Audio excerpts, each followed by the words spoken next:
welcome to episode 31 of the Soulful Menopause podcast. In today's episode, I'm answering a very common question about why we can wake up at a certain time of the night. You know, it can be a really weird thing when we wake up and look at the clock and see that it always happens around 3:30 every morning. I mean, what on earth is going on there? So I'm going to share some beautiful, soulful insight into this with you today so that you can start looking at this in a completely different way and start getting to some core reasons as to why this could be happening for you.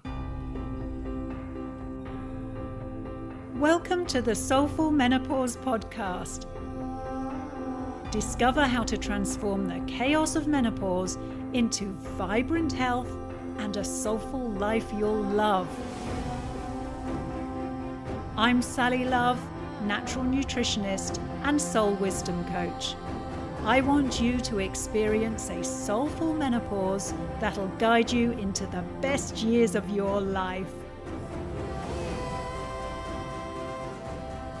Hey, how are you doing today? So, I want to answer a question that's popped up, and it's something that a lot of menopausal women face at some point in their journey. And that's when you do this weird thing you notice by waking up at a certain time in the middle of the night, for example, like 3:30 in the morning. And you can be fast asleep, wake up at 3:30 in the morning, and then like 2 days later, you find that you're waking up at the same time again. And you can do that over and over and over again. It's a really weird thing. And so I want to share something really fascinating with you that's going to give you a beautiful, soulful explanation as to what's going on and give you a way to look into this that could bring up some really profound insight for you. And it's really important we look at this because if you don't get enough really good quality sleep, it can really mess your hormones up. You know, your hormones can completely go out of balance. You can find that your cortisol levels increase, and that can lead to weight gain, to memory issues, you know, like having brain fog and not being able to concentrate very well. It can also affect your gut bacteria, which then leads to inflammation, to blood glucose issues, and actually, of course, it can lower your immunity and cause all sorts of other ongoing health issues from them. So it's really important that we create as good quality sleep as we possibly can as we're transitioning through menopause. And you know, our hormones are already in this chaos. No matter which part of menopause we're going through, there's a real big shift. We're going through a change in our lives. And so all our hormones are in this crazy, chaotic time until they start to even out once you get into postmenopause. And one of the things that we're actually dealing with is a reduction in progesterone, and that can actually affect your sleep. It can create hot flushes as well. So you may well find that you're having these night sweats and you're waking up because of those night sweats at a certain time, every, like 3:30, for example, in the morning. Now, what I do want to say is that I have already produced a podcast episode on sleep. That is episode number 10. So do go and check that one out if you're having some sleep issues, because I'm not going to be going into any of the information that's included in that episode, which is all about really helping you to get into some good sleeping habits, understand exactly what's going on and what you can do to give yourself a chance of a better sleep at night. So that's not what this is about. What I'm talking about today is actually looking at this from a traditional Chinese medicine perspective. And this is really fascinating. I was introduced to this when I was at college studying nutrition. And yeah, it really fascinated me because I started seeing this. Even when I was at college, we had to work with people with their health, and we were monitored through that, and doing so many case history studies of people, and practicing in that way before we qualified. And sleep was quite a major issue for a lot of people. And the traditional Chinese medicine approach was very interesting because what this looks at is how the flow of qi moves through our body during a 24-hour cycle. So, qi is like a life force energy. And if you think about it, we are basically energetic beings. We are more energy than we are matter. Okay, so there's a lot more energy about us, and when we're giving off thought forms and emotions, it's all energy. There's this beautiful energy that flows throughout our bodies, and there's more of that than there is physical matter in our bodies. So that's really interesting thing that I keep coming back to as a little bit of a reminder of that. Well, we are energetic beings. And so if you've ever been to an acupuncturist, you know that they will use the acupuncture needles on the meridian lines in your body to stimulate certain organs. And what they're doing is helping to create a more beautiful, easy flow of energy through your body. And what can happen is that this qi, as it's moving through the body, can come up against blockages sometimes, like an obstruction. You can almost see it as like a river where suddenly a beaver has built a dam and now there's only a small trickle of water moving through and not the full amount that should be moving down the river. And so it's just like that in our bodies. And what can happen is if we get these blockages, it can cause like a friction, and it causes sort of like a dis-ease, okay? And our bodies pick up on that. Our bodies pick up on this dis-ease that's going on as the flow of energy is obstructed in our bodies. And so this is what's happening when you're waking up at, like, for example, 3:30 every morning, okay? What's happening is that the time between 3 and 5 in the morning, so 3 a.m. to 5 a.m., is the time when qi is moving through your lungs.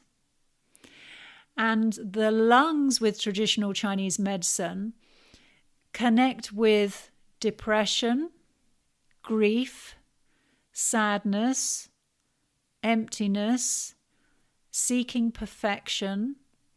And it's all about the mind as well. It's what we're looking at here is actually the metal element, because in Chinese medicine they split things up into the 5 elements.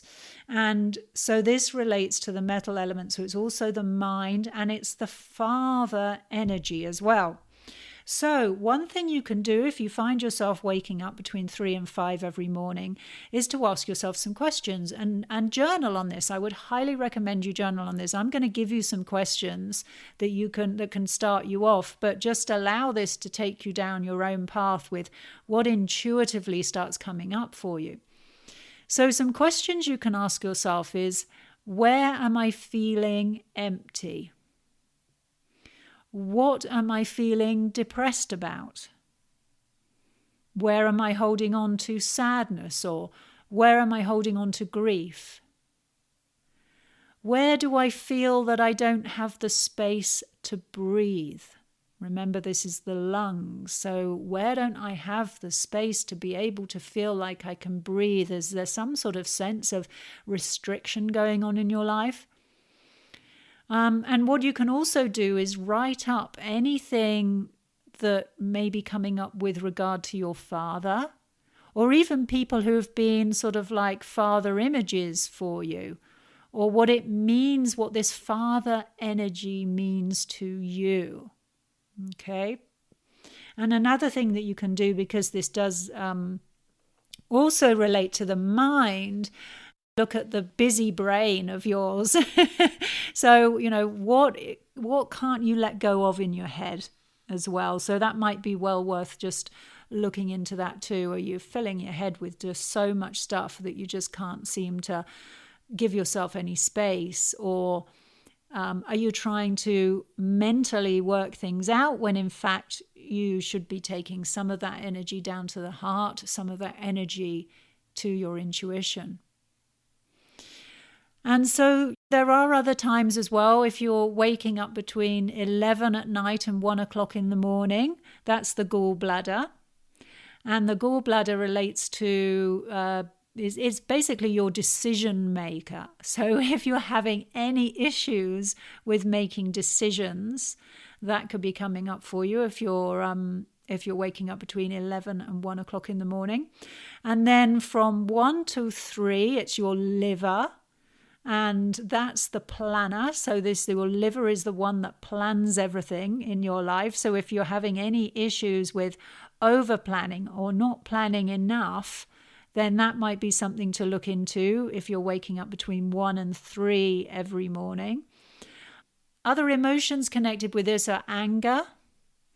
Also, if you suffer from migraines, in fact, that is a really good thing to look into, is your decision making and your planning. And also control. Okay?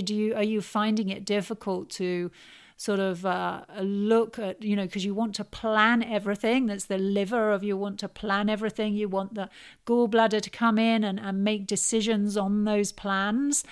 And are you finding that you're doing too much of that rather than letting go and surrendering and just allowing some of the mystery and of the magic to show up for you? Maybe you're not planning or making any decisions enough in your life. Maybe you're actually avoiding making those plans and those decisions. And then that's 1 to 3. And then, of course, we had the 3 to 5, which is the lungs, which I've already talked about.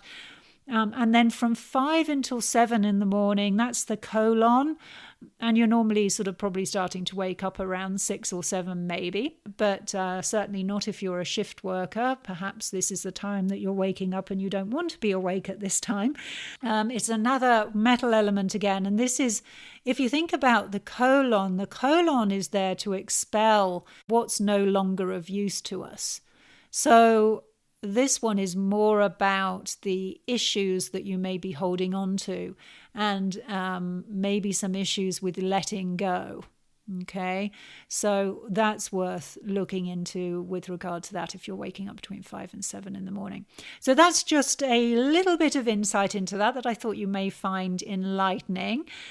If it does resonate with you, then do try journaling it. You could really bring up some amazing insights and let your journaling just carry you off to whatever wants to come up. And one technique I love doing with my clients is what I call emotional writing. And I don't have time to go into that fully now, but all you need to do is just keep on writing. Even if you don't know what to say, you can be writing down blank, blank, my mind is blank, la, la, la, I don't know what to say. And then just keep writing, because what happens then is that you hand it over to the subconscious and eventually stuff will start coming up. It's a very interesting exercise, so do try that out.